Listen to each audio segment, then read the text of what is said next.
ईद कुर्बान करीब आते ही जलालपुर पीरवाला में महंगाई का जीन बेकाबू हो गया। टमाटर, अदरक और प्याज समेत दीगर सब्जियों की कीमतें आसमान से बातें करने लगी हैं, जो आम आदमी की कुव्वत खरीद से बाहर हो गई हैं। मजीद जानते हैं हमारे नुमाइंदे अता साकी से। जी बिल्कुल, इस वक्त मैं मौजूद हूँ मुल्तान की सबसे बड़ी तहसील जलालपुर पीरवाला में। जलालपुर पीरवाला में ईद कुर्बान के करीब आते ही महंगाई ने अवाम का जीना दो भर कर दिया है।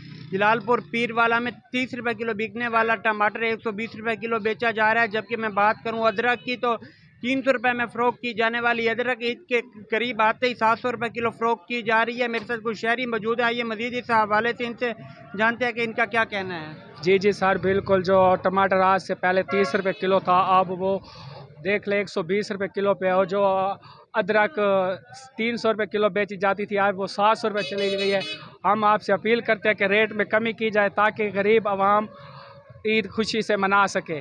मेहरबानी। जी बिल्कुल, शहरियों का यही कहना है कि हमारा हुकूमत पाकिस्तान से मुतालबा है कि महंगाई को कंट्रोल किया जाए ताकि गरीब आदमी ईद की खुशियाँ मना सके। जी।